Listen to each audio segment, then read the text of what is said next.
Okay, I'm going to show you how to make a penny bead. They're good for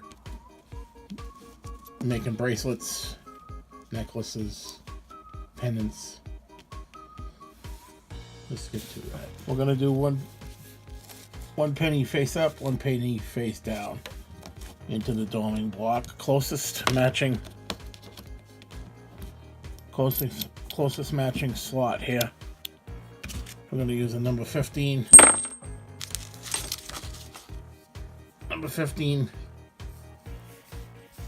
die in the press. And make sure this is centered.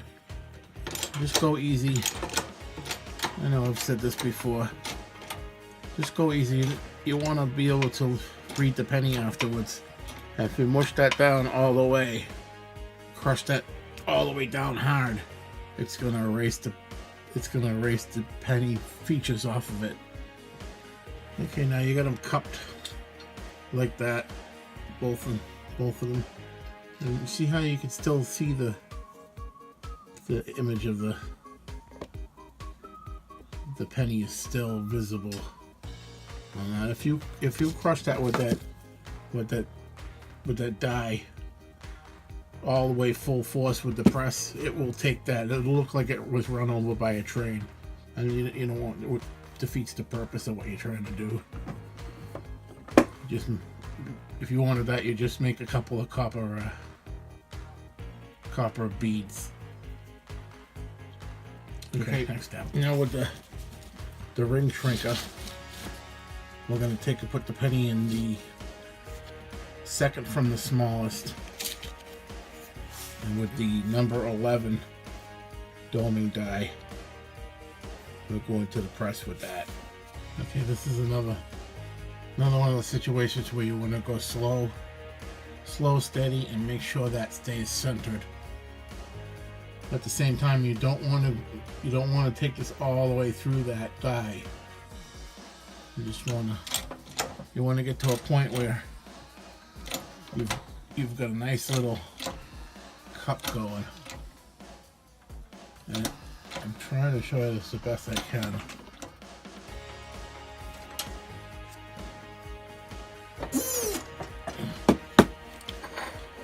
If you see how that ended up,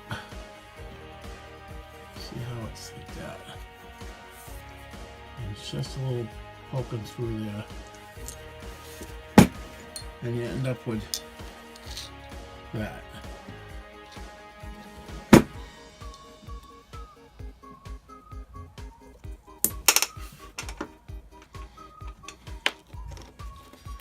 I try to show you guys this because you just destroy what you're doing if you go too far with these tools. You'll be defeating the fact that the thing is a coin afterwards. You won't have any image left on there if you go too hard with this machine. Okay, so now you have two little mounds like that. Be zooming a little bit better so we get a better look at that for you. And you can see the features on those coins still. The reason I do the front and back face up and face down is so that it looks like when you put it together, it looks like Lincoln held his breath a little too long. Okay, the next thing what we're gonna do is we're gonna sand these edges smooth and flat. Get a nice shiny surface on them. I'll come back when it's done. Now that you got those sanded, I'm gonna take a little bit of flux and we're gonna put it on the edges. I know you've seen me do this before, but it's important to put the flux on. If you don't put the flux on the edges, the solder just won't take right, and the bead will end up coming apart later on down the road. Make sure you get enough on there. I'll do that to both sides and come back. Okay, I got my little piece of solder on there. Let's see if I could do this on camera. And I flux this over this of a penny.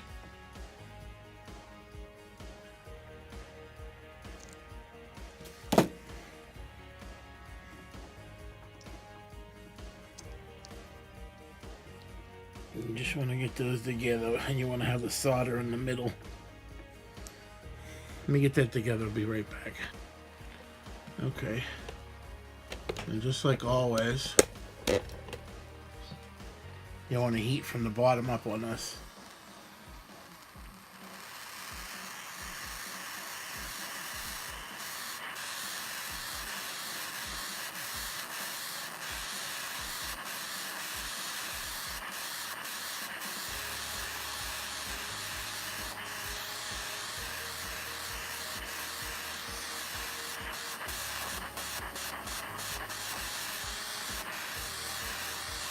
I hope that picked that up, because that went together really nice.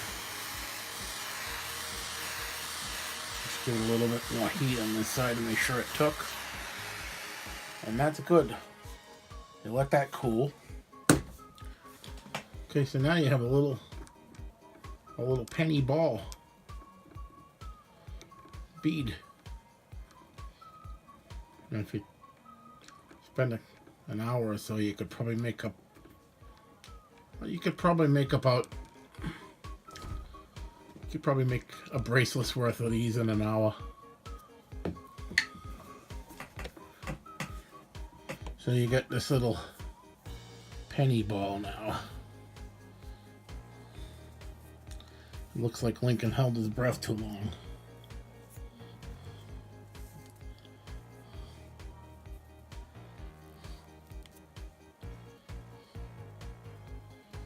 What I'm gonna do,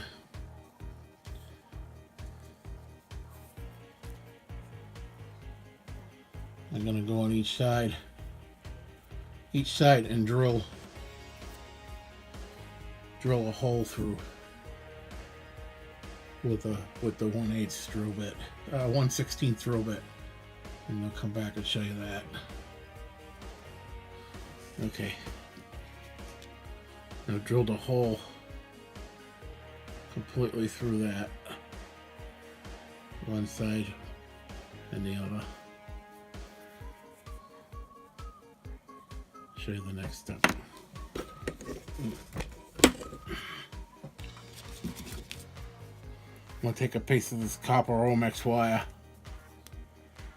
and we're gonna put a little tiny loop at the end.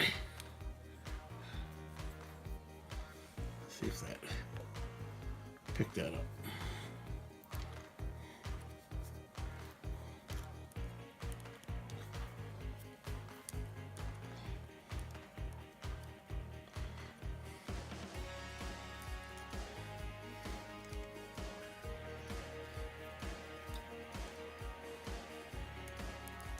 I don't think the camera's gonna focus.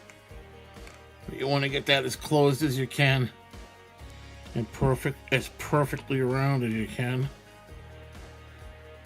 just because it makes it look cleaner. Put it perfectly around. Too close to focus.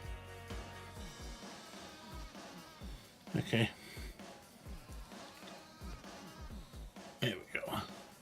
And then we're going to put that through the bead. So we're going to continue to feed this through.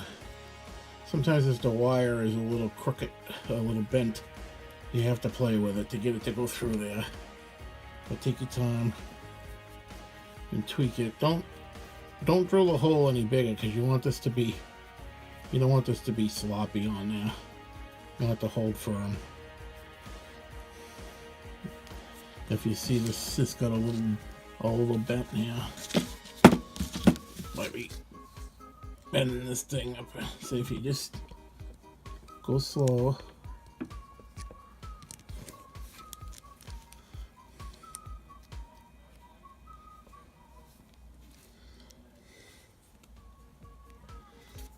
You'll grab it to go all the way in, just like that.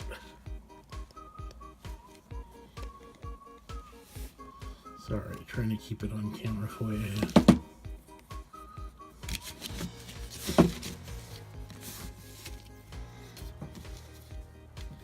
We'll get this nice and clean. So it's like that. All right.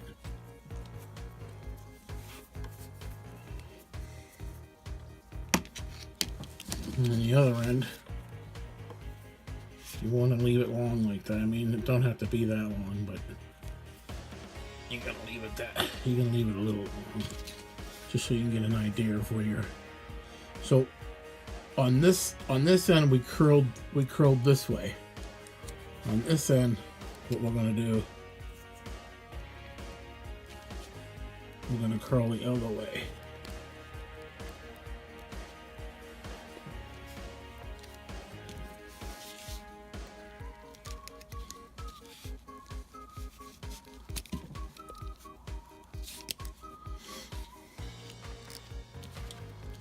Let me get that curled and I'll come back. When you get that curled all the way, you know you're gonna be, you cut it off. And then you could just start working that around. So you want it to be nice and tight on the bead.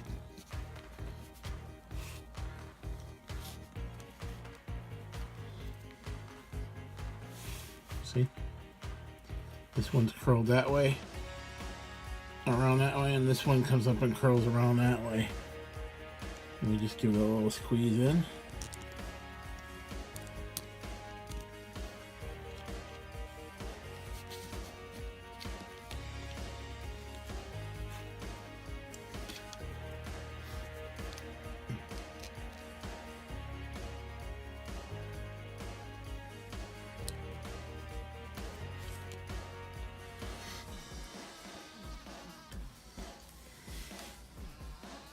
Okay, so now you have your little bead.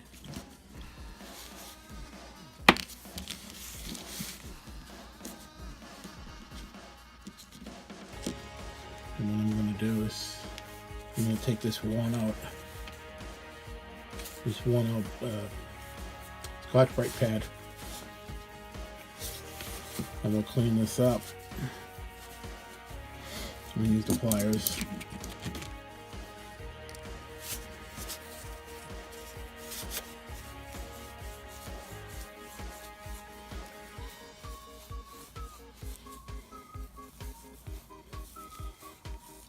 I'll do this on camera so it can happen right in front of you. See how easy it is.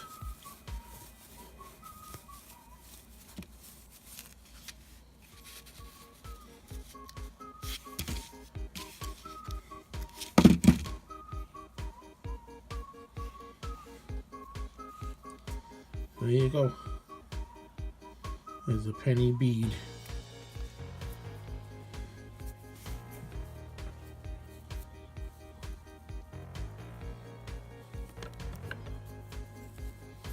You should be able to even make out the date. I believe this was a 1981.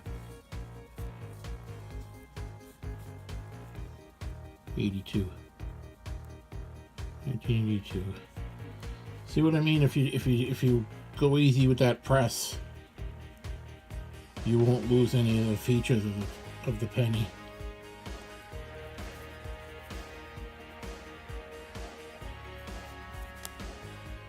And the more you go at it with this, the shinier it'll get.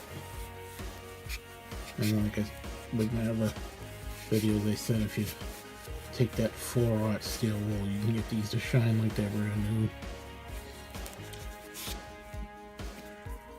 And after you get these made up, you kind of want to wash them with soap and water, because that flux,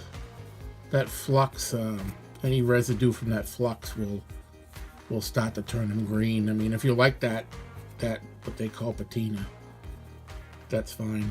You can leave it that way, but I don't like it. I think it looks nasty with that green.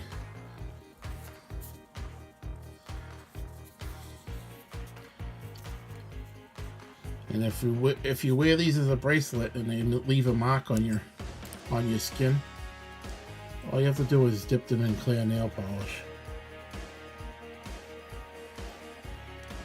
and let them dry. They will never leave a mark on you again.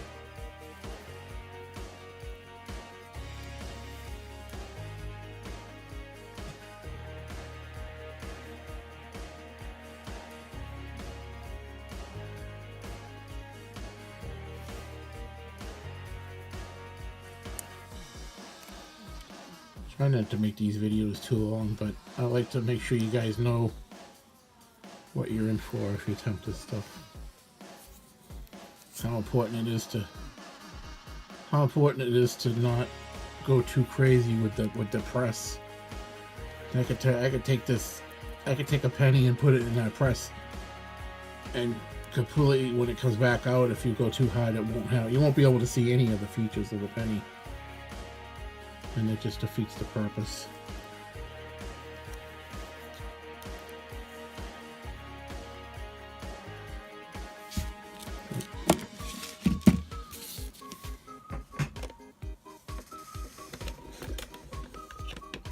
Don't forget to like, subscribe, and comment.